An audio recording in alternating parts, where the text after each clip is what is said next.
के जगाए कागा तो हंस बनाए।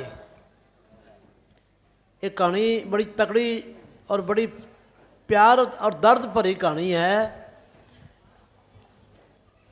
एक बड़ा सेठ शाहूकार पैदा होया दुनिया दे विच, बड़ा परमात्मा नूं मानने वाला और सतगुर पर बड़ा विश्वास रखने वाला। तो उसके लड़कियां 6 लड़कियां होगी उसके, बड़ा पुण्यदान करे और 7वीं लड़की भी एक और होगी। तो उस सेठ का परमात्मा से विश्वास खत्म हो गया कि कुछ नहीं है। तो एक दिन अपने 7 लड़कियों को बुला के पूछने लग गया सेठ दुलीचंद, कहने लगा बेटा एक बात बताओ, आप किसका दिया खा रहे हो? तो सारी लड़कियों ने कह दिया जी आप पुण्यदाता हो, आप हमारे अकाल पुरख हो, हमारे पिता हो। जो छोटी लड़की रजनी थी उसने कह दिया वो सतगुरु का दिया खाती हैं, वो मालिक अकाल पुरख का दिया हुआ। तो सेठ दुलीचंद इतना गर्म हो गया, उस लड़की पर कोई परमात्मा नहीं है, कुछ नहीं है। उसने क्या कराया सेठ ने, दुलीचंद ने, ब्यास किनारे दरिया के एक पिंगलों का कैंप है, कैंप, वहाँ से एक पिंगला, कोड़ी पिंगला ला कर वो रजनी की उसके साथ शादी कर दी कि देखूंगा मैं तेरे को। अपनी छोटी लड़की की शादी पिंगले के साथ कर दी, कोड़ी के साथ। तो अपने पति को परमेश्वर का रूप समझ के सिर पर टोकरा रख के गांवों गांवों में रोटी मांगती फिरती है, कहीं कुछ मांगती फिरती है। तो अमृतसर के पास एक गांव है, अपने पति को अमृतसर जो गुरुद्वारा है वहाँ कच्ची छपड़ी थी उस टाइम, वहाँ टोकरा रख दिया कि आप बैठो जी, मैं गांव में से फुल्का मांग के ले आती हूँ। तो एक गांव नज़दीक पट्टी गांव, वहाँ से लंगर मांगने बागी पति के लिए।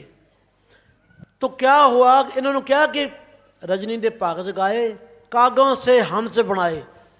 तो कौए जो है छपड़ी में नहा के हंस बन के निकलते हैं। उस कोड़ी ने देखा, पिंगले ने देखा भी तो कमाल है कि कां जो है कौए जो हैं नहा के हंस बन के निकलते हैं, भी तेरा भी शांत कोट दूर हो जावे। वो रुड़ता रुड़ता करता करता करता करता पानी के अंदर बढ़ गया। वो भी पिंगला ठीक हो गया, हाथ ऊपर रखा, बिल्कुल अपनी तरह हो गया। पलाथी मार के बैठ गया। जब रोटी लेके आई तो उसने सोचा भी मेरा पिंगला पति तो मार दिया, कि मेरा पिंगला पति मार दिया। वो कहा मैं ही हूँ जी, ना मानी। तो गुरु साहब तीसरी पातशाही के पास गए। तो कहानी बड़ी अच्छी तकड़ी लम्बी है। तो गुरु साहब को सारी कहानी बताई कि जी पानी पर जाओ वहाँ छपड़ी में, और मेरा प्रत्यावा लिया जा सकता है। ये हाथ मेरा है, मैं पानी में डुबोता हूँ। पानी में डुबाया, हाथ ठीक हो गया। तो गुरु साहब कहने लगे भी यही तेरा पति है, सब कुछ यही है। उनका फिर घर भी बन गया, और दोनों मियाँ बीबी गुरु घर की लंगर की सेवा कर रहे हैं। पिंगला और वो दोनों रजनी गुरु घर की सेवा कर रहे हैं रात दिन। तो एक दिन क्या हुआ, उनका कोई ऐसा कोई चक्कर पड़ा, उनका जो बाप था इतना बड़ा सेठ भिखारी बन गया। तो भिक्षा मांगता मांगता अपनी लड़की के दरवाजे पर क्यों ना आ गया। लड़की ने पहचान लिया तो मेरा बाप लगता है, और दुलीचंद ने पहचान लिया ये तो मेरी छोरी है। कहता है जी मैं अब मानता हूँ तेरा सतगुर है, सब कुछ है।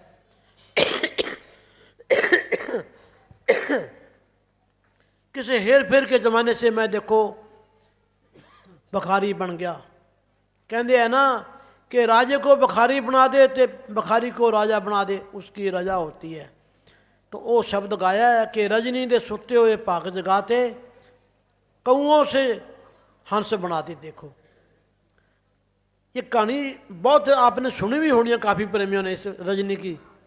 तो भाई जिसका पूरा विश्वास होता है, हंकारियों को हमेशा मार हो जाती है। उसको हंकार था अपने धन दौलत का, उसको बिल्कुल नीचा दिखा दिया, भिखारी बना दिया, और उसके मुंह से कवा दिया भी बाकी सतगुर है, वो फैसले देने वाला है।